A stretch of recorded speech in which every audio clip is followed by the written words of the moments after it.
ਛੋਟੇ ਬੱਕਰਿਆਂ ਦੇ ਕਾਰੋਬਾਰ ਨਾਲ ਕੋਈ ਕਾਰੋਬਾਰ ਨਹੀਂ ਰਲਦਾ। ਮਹੀਨੇ ਤੋਂ ਬਾਅਦ ਪੈਸੇ ਹੀ ਪੈਸੇ। अस्सलाम वालेकुम जी। अच्छा जी, सारे भरावां नूं मेरे चैनल ते वेलकम हो गया। तो अज दा व्लॉग बड़ा ही मज़े वाला है, तो वीडियो पूरी वेखनी फिर तुहानूं पता लगेगा। जिहड़े भरा चैनल ते नवे ने वो मेरे चैनल नूं लाजमी सबसक्राइब करन, लाइक शेयर करया करन। तो अज मैं तुहानूं विखाण लगा कि जिहड़े छोटे जानवर ने बकरे, उन्हां दा कारोबार किस तरह दा है, तो वो मैं तुहानूं विखाना जी इंशाअल्लाह। तो वीडियो पूरी वेखनी है। ऐ वेख सकते हो जी, छोटे छोटे लेले ने। तो जोड़े भरा छोटे बकरियां दा कारोबार करना चाहते हैं ना, उन्होंने वास्ते एक बेस्ट आइडिया है, तो एक बहुत ही अच्छा कारोबार है। आ तुहाडे सामने वेख लो जी, आ छोटे छोटे बकरे ने, 5 जानवर ने फिलहाल। तो ये जी मार्केट दे विच जिहड़ा ना इन्हां दा रेट भी मकूल हुंदा है। तो उस तो बाद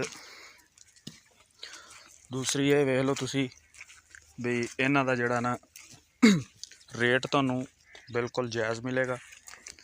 तो उस तो बाद दूसरी गल ये बई इन्हां नूं पालना सौखा है।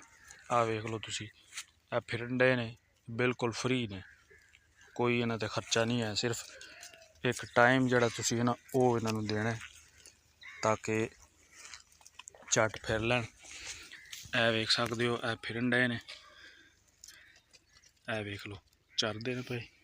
एक इधर फिरन डया जी, ओ बूटे के थले बड़िया, ए वेख लो। तो ये जड़ा छोटे जड़े बकरे ने ना, कई लोग, हर बंदे का अपना हिसाब किताब है, लेकिन सारे तो बेहतरीन और एक छोटी इन्वेस्ट वाला काम है। ये ज़्यादा पैसे भी नहीं लगणगे। एक जड़ा जानवर जड़ा ना तकरीबन 8-9 हज़ार 10 हज़ार की रेंज मिल जाता है। तो उन्होंने कम से कम जड़ा ना ਉਹਦਾ ਜਿਹੜਾ ਚਾਰੇ ਦਾ ਖਰਚਾ ਬਿਲਕੁਲ ਕੋਈ ਨਹੀਂਗਾ। ਇਹ ਤੁਸੀਂ ਵੇਖ ਸਕਦੇ ਹੋ, ਚਰਨ ਡੇ ਨੇ, ਸਵੇਰੇ ਤੱਕ ਘੰਟਾ ਛੱਡੇ ਨੇ, ਤੇ ਹੁਣ ਇਹਨਾਂ ਨੂੰ ਘੰਟਾ ਛੱਡਣਾ, ਉਸ ਤੋਂ ਬਾਅਦ ਇਹ ਰੱਜ ਲੈਣਗੇ। ਤੇ ਜਿਨ੍ਹਾਂ ਕੋਲ ਇਸ ਤਰ੍ਹਾਂ ਕੋਈ ਖੁੱਲੀ ਜਗ੍ਹਾ ਹੋਵੇ, ਭਾਵੇਂ ਥੋੜੀ ਹੋਵੇ, ਉਹ ਇਸ ਤਰ੍ਹਾਂ ਪਾਲ ਸਕਦੇ ਨੇ। ਤੁਸੀਂ 2 ਤੋਂ ਸ਼ੁਰੂ ਕਰ ਲਓ, 3 ਤੋਂ ਸ਼ੁਰੂ ਕਰ ਲਓ, 5 ਤੋਂ ਸ਼ੁਰੂ ਕਰ ਲਓ, ਜਿੰਨੀ ਕਿਸੇ ਦੀ ਗੁੰਜਾਇਸ਼ ਹੈ। ਇਹ ਜਨਾਬ ਹਲਾਲ ਮਾਲ ਹੈ, ਇਹਦੇ 'ਚ ਕਦੀ ਘਾਟਾ ਨਹੀਂ ਆ ਸਕਦਾ। फिर इन्हां दी मार्केट भी है। मार्केट च तुसी जांदे हो ना, तो सदके वाले हो गए, मतलब कि 4-5 किलो 6 किलो की रेंज बकरा नहीं लभदा।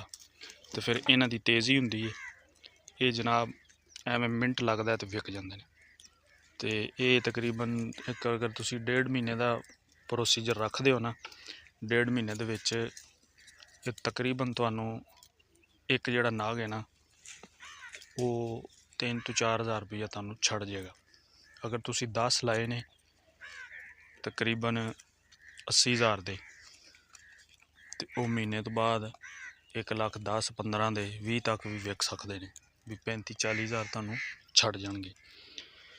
तो बिल्कुल फ्री है। उस तो बाद फिर महीने तो बाद तुसी शुरू कर लो, होर लै आओ। इस तरह एक तुहाडी असल पेमेंट भी तुहाडे कोल रहेगी। बाकी वाधे घाटे जिहड़े हुंदे ने वो अल्लाह दे वस ने।